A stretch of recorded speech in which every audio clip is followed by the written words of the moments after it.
If you're living your life right, you've already finished every episode of Jordan Blum and Patton Oswalt's Hulu series Marvel's m.o.d.o.k.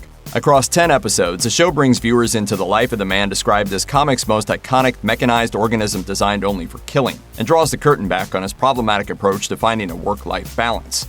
This take on m.o.d.o.k. is a reimagining far removed from his usual appearances in Marvel Comics. Sure, there's cackling and a healthy dose of super science machinations, but his villainous behavior is presented less as an alien philosophy and more like the pursuits of a guy in his 40s who's still trying to make it as a stand-up comedian. m.o.d.o.k. might have noble intentions, but they're rooted in the same delusion that turns otherwise capable adults into starry-eyed monuments to arrested development. For the millionth time, it won't work. You can't have it all. Yes, I can.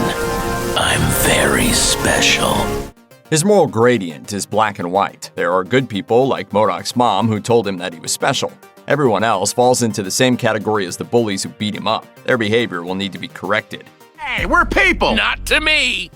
It's a flailing, simplistic worldview, illustrated by m.o.d.o.k.'s dramatic, all-or-nothing way of dealing with, well, literally everything. Throughout the show's 10 episodes, m.o.d.o.k. takes the baby steps appropriate for a man of his head-to-leg ratio, thanks in large part to his forced reckoning with family life. Here's how Marvel's m.o.d.o.k. wraps up and what it all means. As the series progresses, little by little, m.o.d.o.k. makes a gradual transition towards being a better father. He's still not great in the end, but you know what? He's okay. He dances with his son Lou at his bar mitzvah, acknowledges his shortcomings to his wife Jody, and even elicits a positive emotion from his daughter Melissa, which is difficult when you're parenting any teenage girl, let alone one with a dominant supervillain gene.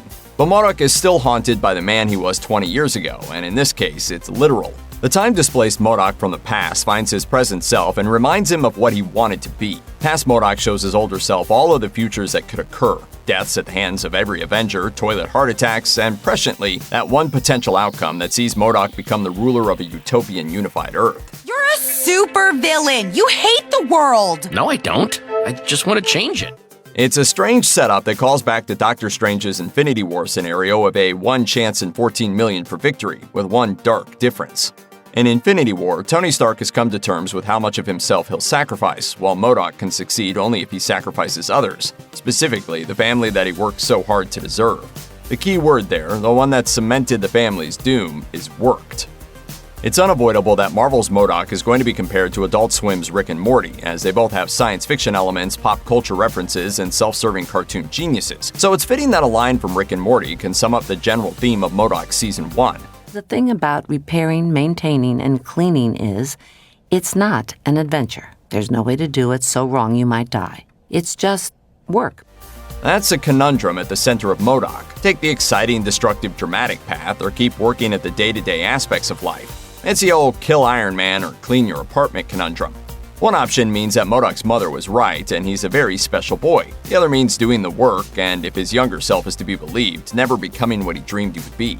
Melissa's earlier attempts to teach her old man how to take the subtle, effective route echo through his decision, and m.o.d.o.k. stands at the same proverbial fork in the road as every dad that's ever thought about just getting in the car and driving away from it all, with the slight addendum of a dozen rockets being fired at his kids. Then comes the flash forward. m.o.d.o.k. chose the first option.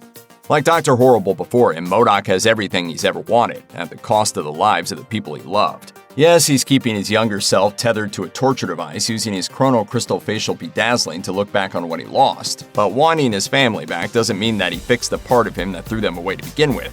Untold years and a few dozen Avenger deaths later, and grand dramatic gestures are still m.o.d.o.k.'s only approach to problem solving. Like the darkest possible iteration of Murphy Brown, m.o.d.o.k. declares that he will have it all. How that'll pan out remains to be seen.